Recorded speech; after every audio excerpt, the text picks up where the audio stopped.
Mi esposa me engañó con mi jefe y quedó embarazada. Luego comenzó el chantaje. Mi nombre es Mark Thompson y tenía 35 años cuando la vida que creía tener simplemente desapareció. 7 años de matrimonio habían parecido la calma antes de algo hermoso. Elena y yo nos conocimos en la universidad, nos enamoramos profundamente y construimos una vida tranquila y estable juntos en una modesta casa suburbana, justo a las afueras de la ciudad. Yo trabajaba como gerente senior de cuentas en Harrington Enterprises, una empresa tecnológica de tamaño mediano, donde los ascensos llegaban lentamente, pero con seguridad. Elena era consultora de marketing y a menudo viajaba por trabajo con clientes. Habíamos pasado los últimos 2 años intentando activamente formar una familia, visitas al médico, tablas de temperatura, suplementos, toda la rutina agotadora, hasta el día en que ella llegó a casa de la clínica con una prueba positiva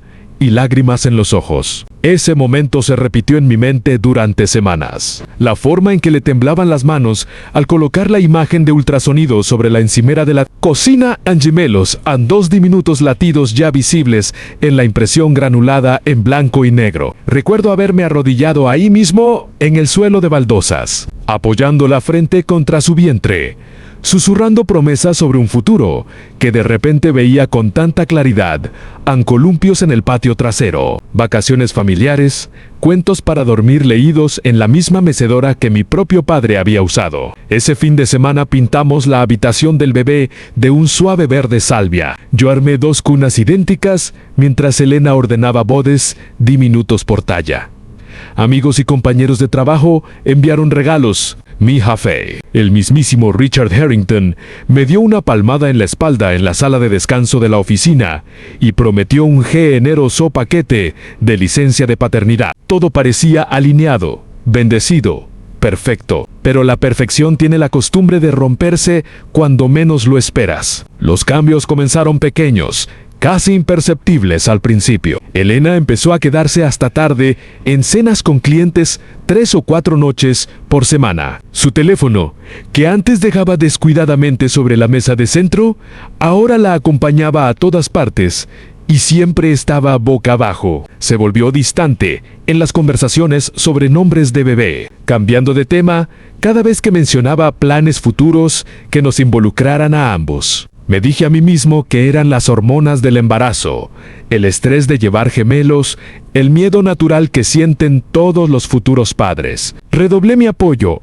cocinaba sus comidas favoritas, le masajeaba los pies después de largos días, le leía libros de embarazo en voz alta por las noches mientras descansaba en el sofá. Aún así, la inquietud se instaló más profundamente. Una tarde noté un cargo desconocido en nuestra tarjeta de crédito conjunta, un hotel de lujo en el centro, de esos con habitaciones de $500 y ballet privado. Elena lo explicó diciendo que había sido una reunión de última hora con un cliente que se extendió tanto que necesitó un lugar para descansar. Lo acepté porque quería hacerlo. Otra vez su teléfono vibró a medianoche.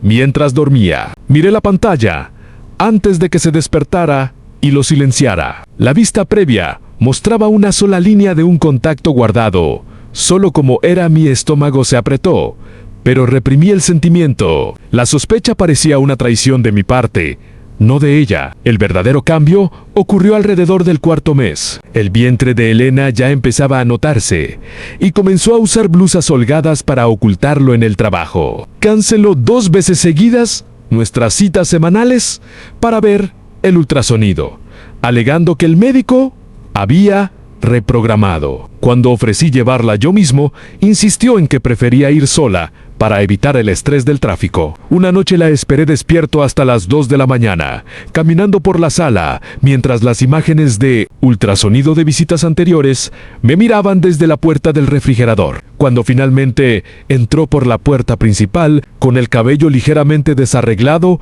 y trayendo un leve aroma a colonia cara que definitivamente no era la mía, algo dentro de mí se quebró. No la confronté, solo la observé subir las escaleras y desaparecer en el dormitorio, con el corazón latiendo de un terror que aún no podía nombrar. Para el 5.º mes, la distancia se había convertido en un abismo. Pasaba fines de semana enteros descansando en la casa del lago de sus padres, regresando con historias que nunca coincidían del todo con el historial de ubicación de su teléfono. Comencé a revisar ese historial en secreto, diciéndome que era solo para proteger a nuestra familia. Los pines mostraban visitas repetidas a un edificio de condominios de lujo en el distrito financiero, el mismo edificio donde Richard Harrington tenía una suite ejecutiva privada para sesiones de estrategia nocturnas. Mi jefe al el hombre que había brindado por nuestro embarazo con champán importado solo meses antes. La comprensión se filtró lentamente, como agua helada llenando mis venas. Empecé a notar cómo Elena evitaba el contacto visual cuando se mencionaba el nombre de Richard, como su mano cubría instintivamente su vientre, creciente cada vez que se hablaba de su empresa en las noticias. Pasé noches sin dormir, repasando cada interacción que habíamos tenido en los 6 meses previos a la prueba de embarazo. El viaje de negocios al que Richard insistió en que Elena asistiera como consultora, el fin de semana que estuve fuera en una conferencia, y ella se quedó en casa poniéndose al día con el trabajo. La repentina llegada de joyas nuevas, que decía eran un bono de un cliente. Cada recuerdo ahora llevaba un peso diferente, una sombra distinta. Me dije que estaba imaginando cosas, que la paranoia era común en los futuros padres, pero las pruebas seguían acumulándose, silenciosas e innegables. La mujer que había amado durante casi una década se me escapaba, y los bebés que crecían dentro de ella, los bebés que ya había comenzado a amar con cada fibra de mi ser, de repente parecían pertenecer a la historia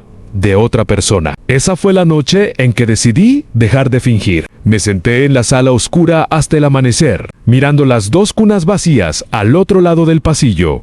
Hice una promesa silenciosa de descubrir la verdad sin importar cuánto me destruyera. Poco sabía que la verdad llegaría más rápido y más brutalmente de lo que jamás podría haberme preparado. La investigación comenzó en secreto. Llamé a algunos amigos de la universidad que trabajaban en investigación privada. Nada DRAM. Teco, solo verificaciones de antecedentes y cruces de líneas de tiempo al principio. Lo que descubrieron durante las siguientes 2 semanas pintó un cuadro tan claro que sentí como si me clavaran un cuchillo entre las costillas. La aventura había comenzado exactamente 8 meses antes, justo en el momento en que Elena y yo atravesábamos nuestro peor tramo, intentando concebir. Richard Harrington, 52 años, casado y con 2 hijos adultos propios, la había perseguido agresivamente durante un retiro corporativo de una semana en Aspen.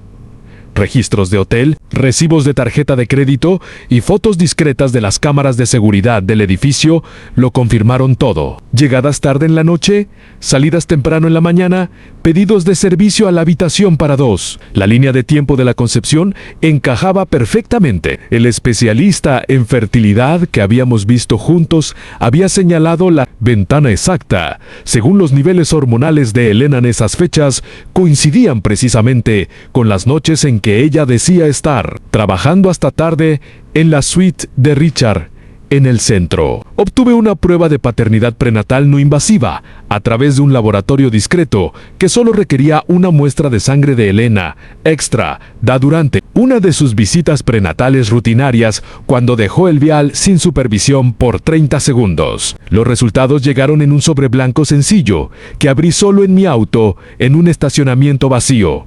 Probabilidad 0%. Los gemelos eran hijos biológicos de Richard Harrington. Me quedé allí más de 1 hora, con el motor apagado, mirando el tablero mientras los números se difuminaban a través de lágrimas que no podía detener. Cada futuro que había imaginado, enseñar a mis hijos a lanzar una pelota de béisbol, caminar con mi hija al altar algún día, se hizo añicos en ese momento. La traición no era solo romántica, era fundamental. Toda mi identidad como esposo y pronto padre había sido construida sobre una mentira que había estado creciendo dentro de ella durante meses. Elena nunca lo admitió abiertamente en esos primeros días, pero su comportamiento cambió nuevamente una vez que los resultados de la prueba pesaron en mi bolsillo. Se volvió nerviosa, canceló más citas, pasó aún más tiempo fuera. La seguí una tarde después de que salió para un café rápido con una vieja amiga. Mi auto se mantuvo a 2 cuadras de distancia mientras ella entraba al estacionamiento subterráneo de la torre de condominios privada de Richard. A través de las puertas de vidrio, los vi abrazarse en el vestíbulo, su mano descansando posesivamente sobre la curva de su vientre, de una manera que hizo que mi visión se nublara de rabia. Desaparecieron juntos en el ascensor y me quedé en mi auto durante 3 horas hasta que ella salió de nuevo, sonriendo de una forma en que no me había sonreído en meses. Esa noche, enfrenté las pruebas en silencio. Coloqué copias impresas de los recibos del hotel, los registros de mensajes de texto que mi investigador había obtenido por canales legales y los resultados de paternidad sobre la mesa de la cocina antes de que ella llegara a casa. Cuando entró y los vio, su rostro perdió todo color. Se hundió en una silla, sin decir palabra, con las manos temblando mientras flotaban sobre los papeles. La verdad quedó suspendida entre nosotros como humo, denso, asfixiante, imposible de ignorar. La mujer con la que me había casado había elegido a mi jefe, había concebido a sus hijos y había continuado con el engaño, mientras yo armaba cunas y pintaba paredes. Las semanas siguientes se difuminaron en una niebla de devastación silenciosa. Me mudé a la habitación de huéspedes. El vientre de Elena siguió creciendo, los gemelos pateando y girando mientras yo yacía despierto, escuchando a través de la pared delgada, preguntándome cómo 2 vidas que había amado tan intensamente podían pertenecer a otra persona. Richard, mientras tanto, actuaba en la oficina como si nada hubiera cambiado. Amé ofrecía los mismos asentimientos cortantes en las reuniones, los mismos bonos por desempeño. Saber que él sabía exactamente lo que había hecho y aún así recogía mis informes cada viernes hacía que la traición se sintiera como una herida viva que se negaba a cerrar. Me estaba ahogando en la realidad de que la familia que había soñado nunca había sido mía para tenerla. Los gemelos entrarían al mundo llevando el apellido de otro hombre, la sangre de otro hombre, mientras yo permanecía afuera, mirando hacia adentro. El dolor era tan completo que algunas mañanas ni siquiera podía levantarme de la cama. Pero la peor parte, la que me mantenía despierto hasta las primeras horas, era la comprensión creciente de que la poderosa familia de Elena ya lo sabía todo y estaban preparándose para proteger lo suyo a cualquier costo. No tenía idea de que el siguiente capítulo de esta pesadilla involucraría no solo desamor, sino una oferta tan fría y calculada que me obligaría a cuestionar cada valor que alguna vez había sostenido. La invitación llegó por correo certificado un martes por la mañana, exactamente 3 semanas después de que confirmé los resultados de paternidad. La familia de Elena, dinero antiguo de 3 generaciones de desarrolladores inmobiliarios y donantes políticos, solicitó mi presencia en su finca privada al norte del estado, para lo que la carta describía solo como un asunto familiar urgente respecto al bienestar de Elena, sin mención de Richard, sin mención de los gemelos. Solo un sedán negro, esperando afuera de mi oficina a las 5 en punto del viernes siguiente. Hice el viaje de 2 horas en silencio, el sobre con el informe de paternidad y cada prueba que tenía descansando en el asiento del pasajero como una granada sin seguro. La finca se alzaba entre las colinas onduladas como algo sacado de una revista Che, Sped Impeccable, un lago privado. Una mansión que podría haber albergado a 20 familias del tamaño de la mía. El padre de Elena, Victor Langford, me recibió personalmente en la entrada principal. Su apretón de manos fue firme, su sonrisa ensayada. La madre de Elena rondaba cerca, con los ojos enrojecidos pero compuesta. Me guiaron por pasillos de mármol hasta un estudio panelado en caoba lleno de libros encuadernados en cuero y retratos al óleo de antepasados que nunca habían conocido dificultades financieras. Elena estaba sentada en una silla de respaldo alto cerca de la chimenea, con las manos cruzadas sobre su vientre de 7 meses, evitando mi mirada. La habitación se sentía pesada con estrategia no dicha. Víctor me sirvió un vaso de whisky que no toqué. Habló largamente sobre la reputación familiar, el legado y la importancia de proteger a los niños por nacer de cualquier escándalo público que pudiera seguirlos toda la vida. Mencionó la posición de Richard como CEO y el delicado equilibrio del poder corporativo, la posición de Elena en su círculo social y las futuras oportunidades de los gemelos. Cada palabra fue elegida con precisión quirúrgica para recordarme que yo era la única variable que no podían controlar. Prepararon el terreno con cuidado. Primero vino el reconocimiento de mi dolor, fraseado como pesar por elecciones desafortunadas que habían llevado a este momento. Luego, vinieron las amenazas sutiles disfrazadas de preocupación, la posibilidad de batallas legales prolongadas que agotarían mis ahorros, la atención mediática que me pintaría como un ex esposo amargado intentando destruir a una familia prominente, la realidad de que el equipo legal de Richard ya estaba preparando medidas protectoras. A través de todo ello, Elena permaneció en silencio, mirando el fuego como si la conversación no tuviera nada que ver con la vida que crecía dentro de ella. Para cuando Víctor deslizó la gruesa carpeta manila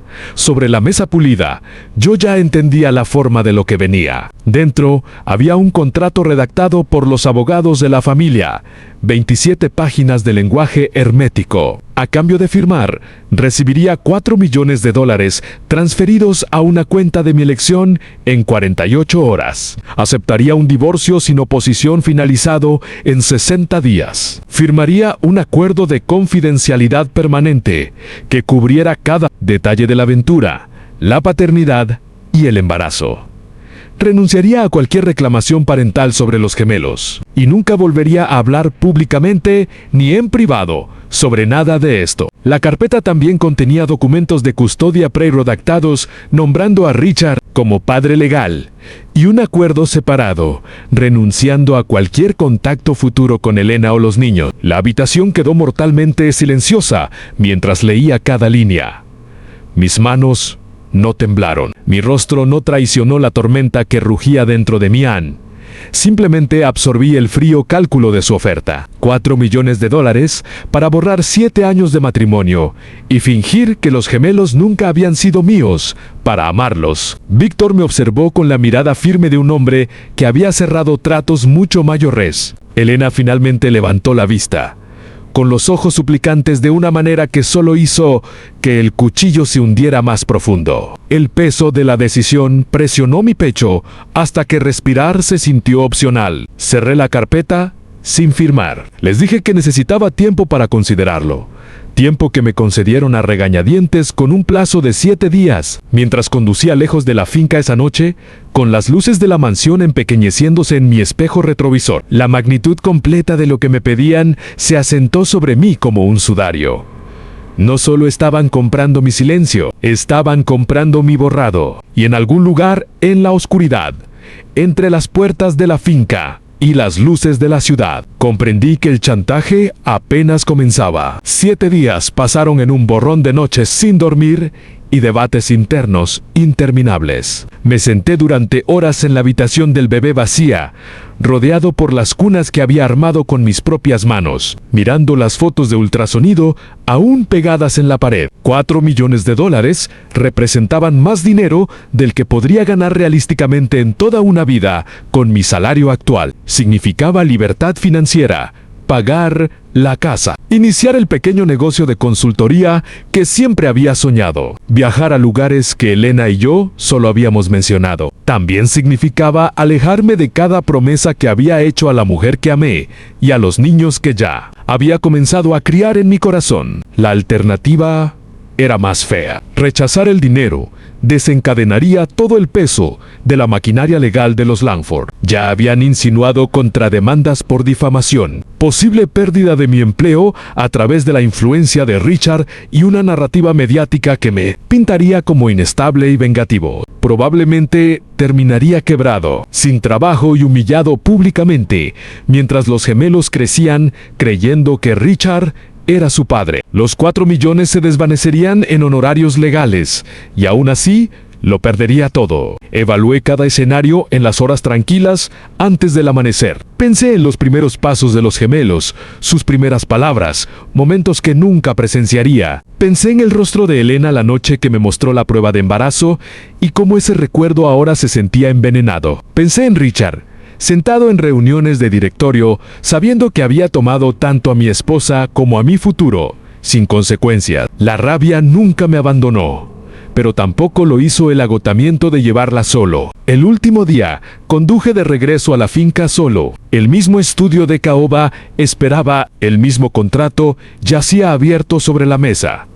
Víctor y la madre de Elena estaban de un lado, Elena estaba del otro, con su vientre ahora tan prominente que descansaba contra el borde de la mesa. Tomé el bolígrafo que habían colocado junto al documento. Durante un largo momento me permití imaginar, firmar, salir con un cheque certificado que reescribiría mi historia financiera para siempre. La tentación era real y pesada. Luego, dejé el bolígrafo. Les dije, con la voz más calmada que pude reunir, que no me dejaría comprar, que no firmaría, renunciando a mi dignidad ni a mi verdad. Presentaría el divorcio inmediatamente por causal de adulterio. Perseguiría todas las vías legales disponibles para exponer la aventura y asegurar que el registro público reflejara los hechos biológicos. Aceptaría cualquier ruina financiera que siguiera, porque algunos precios son demasiado altos, incluso con $4 millones adjuntos. La habitación estalló en un caos controlado. El rostro de Víctor se endureció en la máscara de un hombre cuyo trato acababa de colapsar. La madre de Elena comenzó a hablar rápidamente sobre consecuencias que ya no me importaba escuchar. Elena simplemente cerró los ojos, con lágrimas deslizándose por sus mejillas. Me puse de pie, dejé el contrato sin firmar sobre la mesa y salí de esa mansión por última vez. Los meses siguientes fueron brutales, pero clarificadores. La influencia de Richard me costó el empleo. En semanas, la familia de Elena desató a sus abogados, arrastrando el divorcio por todos los retrasos posibles. Vende la casa, me mudé a un pequeño apartamento y viví de ahorros mientras el caso avanzaba por los tribunales. Los resultados de paternidad se convirtieron en registro público. La historia se filtró a los medios locales a pesar de los esfuerzos de la familia, y la opinión pública se inclinó a mi favor más de lo que esperaba. Llegó apoyo de desconocidos que habían seguido los titulares. Usé la visibilidad para iniciar una pequeña firma de consultoría enfocada en ética corporativa. Irónico, tal vez, pero creció de forma constante. Elena dio a luz a 2 varones gemelos sanos a principios de primavera. El nombre de Richard aparece en sus certificados de nacimiento. Nunca los he conocido y probablemente nunca lo haré. El decreto final de divorcio llegó un martes gris por la mañana, acompañado de un modesto acuerdo que cubrió mis honorarios legales, pero nada cercano a la oferta original. Firmé los papeles sin dudar. Algunas noches aún me siento en el silencio de mi nuevo apartamento y me pregunto si tomé la decisión correcta. $4 millones podrían haber comprado silencio y comodidad. En cambio, elegí la verdad y el largo camino incierto que siguió. La traición me cambió de formas que aún estoy descubriendo, pero también eliminó cada ilusión que alguna vez tuve sobre el amor, la lealtad y la familia. Ahora tengo 36 años. Empezando de nuevo con nada más que mi integridad y el conocimiento de que me negué a dejar que alguien comprara mi alma. Las cunas ya no están. La habitación del bebé está vacía. Y sin embargo, por primera vez, desde que esa prueba de embarazo positiva lo cambió todo, siento algo cercano a la paz. La historia es mía. Otra vez. Ninguna cantidad de dinero podría jamás quitármela.